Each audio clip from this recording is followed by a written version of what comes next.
Hello दोस्तों, आप लोगों का हमारे यूट्यूब चैनल में बहुत बहुत स्वागत है। जी हाँ दोस्तों, आज हम जानेंगे कि ड्राइंग में जो सिंबल और शॉर्टकट वर्ड्स यूज किए जाते हैं वो किस तरह के होते हैं और कहाँ कहाँ पे यूज करते हैं, इसके बारे में हम थोड़ा जान लेंगे। चलिए शुरू करते हैं। जी हाँ दोस्तों, मैं हूँ सचिन कुमार यादव। चलिए शुरू करते हैं।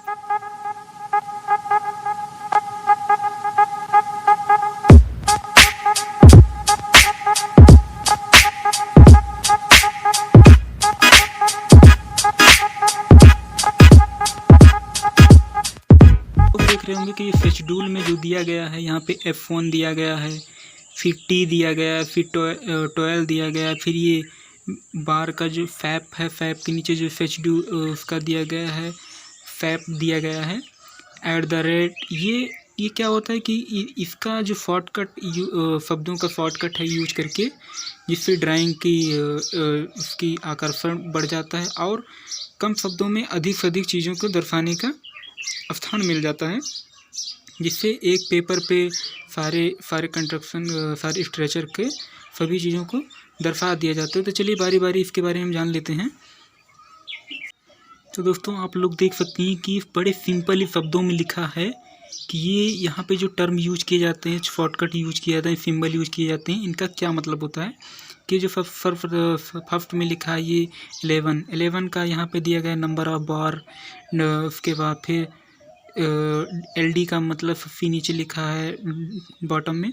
डेवलपमेंट ऑफ लेंथ आप लोग जानते होंगे, जहाँ पे वो जो फिरा होता है, फिक्स जहाँ किया जाता है वहाँ पे डेवलपमेंट लेंथ दिया जाता है।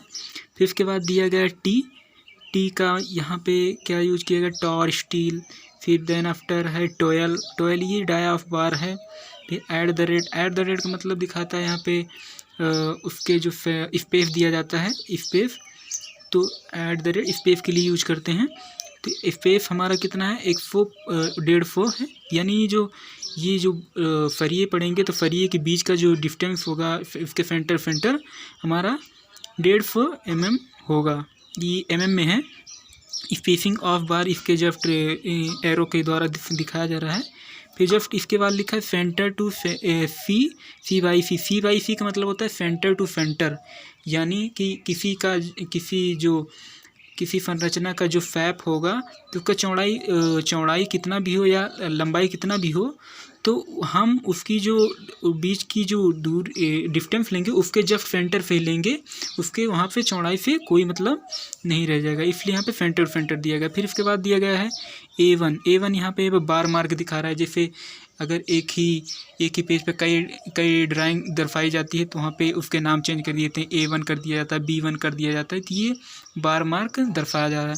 फिर इसके बाद LV दे रहा है, LV लेंथ वेरिएस, तो ये लेंथ वेरिएस है यहाँ पे, जैसे लंबाई के रूप में दिया गया है, इसलिए यहाँ पे लेंथ वेरिएस लिखा है। तो एक बार इसे हम देख लेते हैं कि जो रैनफोर्स की शेड्यूल होती है उसमें किस तरह से इसका यूज किया गया है, जिससे ड्राइंग आसानी से समझी जाती है और उससे कम शब्दों में अधिक लंबा या अधिक आकर्षक बना दिया जाता है। तो दोस्तों, आप लोग देख सकते हैं कि शेड्यूल में दिया गया है कि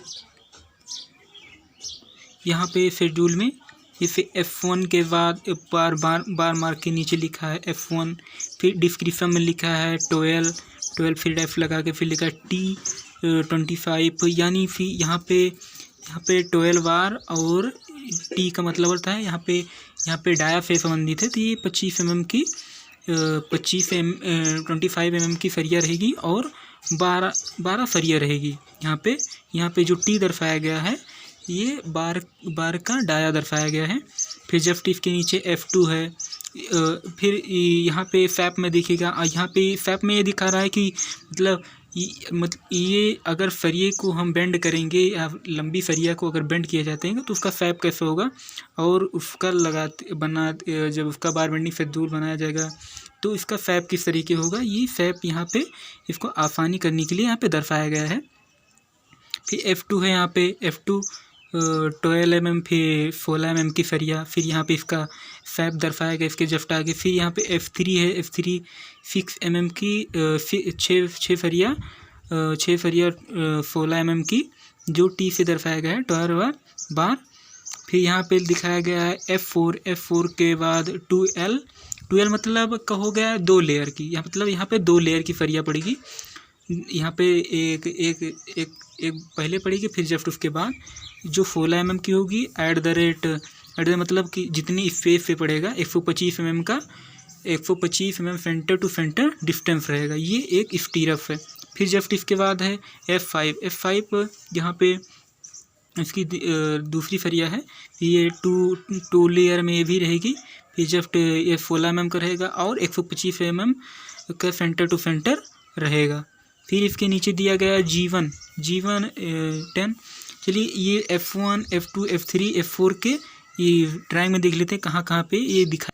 तो दोस्तों आप लोग यहाँ पे ड्राइंग में देख सकते हैं कि यहाँ पे ये F1 दिया गया है, फिर F2 दिया गया है, फिर F3 और ये F4 F5।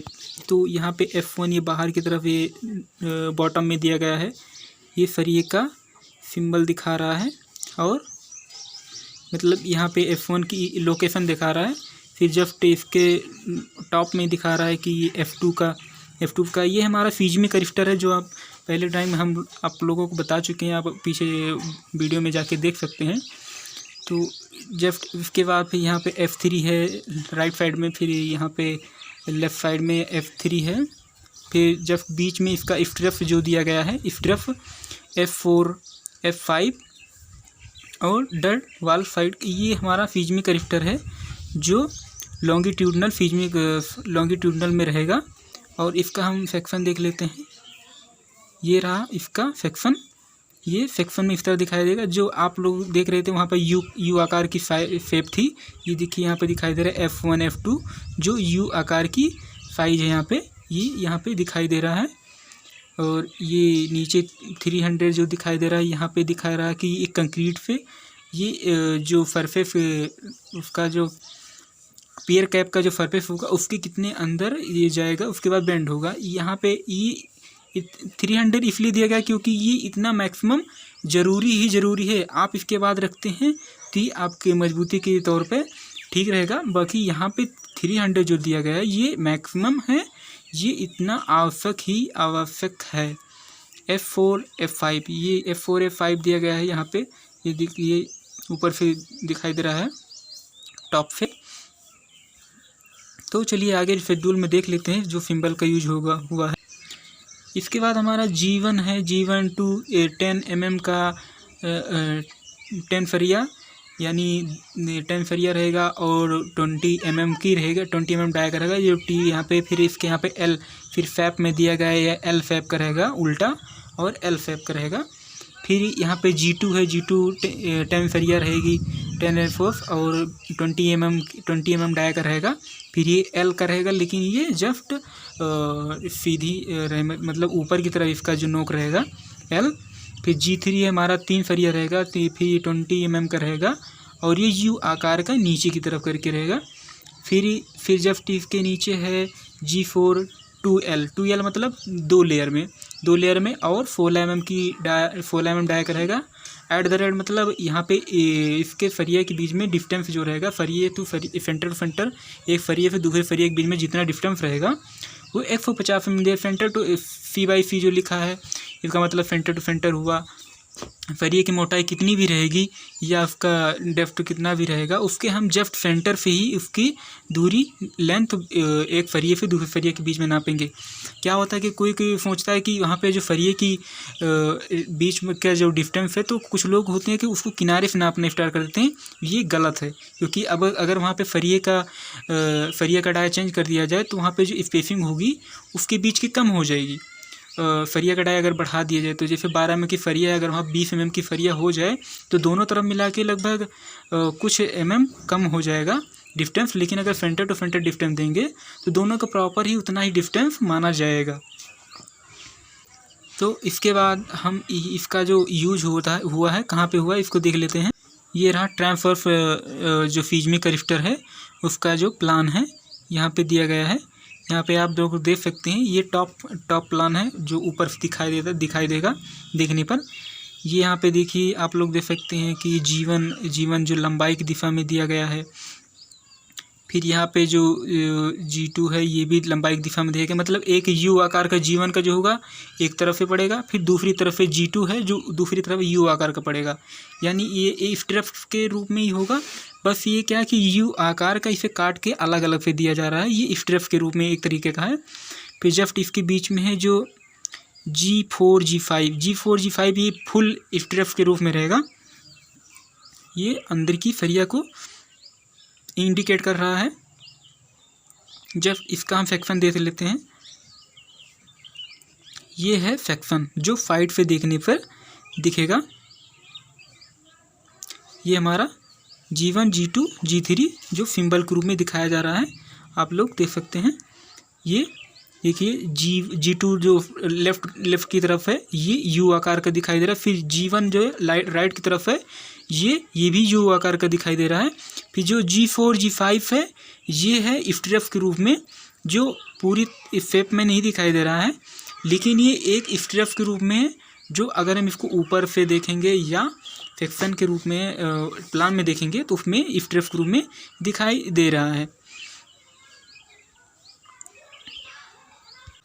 इसके बाद ये जो डिटेल ऑफ मैप दिया गया है, मैप का मतलब मैप होता है जहाँ पे जैसे जहाँ पे पेडेस्टल दिया गया तो पेडेस्टल या बेरिंग दी गई तो वो कम एरिया में यूज हुआ होता है और उस पर बहुत सारे भार बहुत अधिक लोड आता है। तो क्या करता है कि अगर उस पर अधिक लोड आएगा तो उस पर उसके पेडेस्टल के जो नीचे का स्ट्रेचर होगा उस पर वो पंच करेगा यानी धंसने की कोशिश करेगा, उसको धंसाने की कोशिश करेगा। तो क्या करते हैं वहाँ पे मैप क्या होता है कि वो फरिए का जो रेनफोर्स की जाल होती है, जाल बना के डाल दिया जाता है जिसे मैप बोलते हैं। तो यहाँ पे आप लोग देख रहेंगे कि 8 mm की है फरिया और @ 75 mm सेंटर डिस्टेंस है इसका, बीच के जो गैप दिया गया है ये इसके बीच के 75 mm का डिस्टेंस है और ये 8 mm की फरिया है, ये जाल के रूप में बनाया गया है जिसे मैप कहते हैं। और ये जब पेडेस्टल के नीचे रखा जाएगा 2 लेयर में, जो वहाँ पे 2L लिखी थी वहाँ पे 2 लेयर में दी जाएगी। ये नीचे यहाँ पे दिया गया है, ये आप लोग देख सकते हैं। BRG के नीचे जो लिखा है E1 फिर जस्ट उसके नीचे लिखा है CBRG। यहाँ पे आप लोग देखें मैप को कैसे ये सेक्शन दिखाई दे रहा है कि मैप को कैसे 2 लेयर में दिया गया है और बीच में जो मोटा वाला लाइन है मोटा वाला लाइन दिखाई दे रहा है ये हमारा पेडेस्टल की फरिया है, पेडेस्टल की। और ये जो ऊपर नीचे लेयर दिखाई दे रही है लाइन की तरह ये हमारा मैप की फरिया है, मैप की फरिया है जो मैप का जाल बना के रखा गया है इस पे। तो दोस्तों आशा करता हूँ आप सब लोग को हमारी ड्राइंग समझ में आएगी। जी हाँ दोस्तों, एक बात और बताना चाहते हैं कि आप लोग कोई भी ड्राइंग पढ़ेंगे तो सबसे पहले उसका नोट्स देख लेंगे कि नोट्स में क्या चीज़ें अलाउ की गई हैं उस ड्राइंग के लिए। आप लोग उस चीज़ को ज़रूर देख लीजिएगा। यहाँ पे तो हम सिर्फ सिंबल बताने की कोशिश की हैं, बाकी ये आप नोट जो है तो सीधे शब्दों में लिखा होता है, इसको आप कोई भी समझ सकते हैं, सीधे भाषाओं में लिखा है। जैसे पेयर के लिए के यहाँ पे देखिए तीसरे नंबर पर लिखा है पेयर कैप की जो कंक्रीट हो गई M40 की होगी, पेडेस्टल की जो कंक्रीट हो गई M45 की। अगर आप लोग रिकमेंड करेंगे या कहेंगे तो हम इस पे भी एक वीडियो बना देंगे कि नोट्स कैसे रीड की जाती है या पढ़ी जाती है, इस पर क्या ध्यान दिया जाता है। तो दोस्तों हमारे चैनल में आने के लिए आप लोगों का बहुत बहुत धन्यवाद। आशा करता हूँ आप लोगों को हमारी जो पढ़ाई स्टडी की ड्राइंग आप लोगों को समझ में आई होगी। जय हिंद, जय भारत।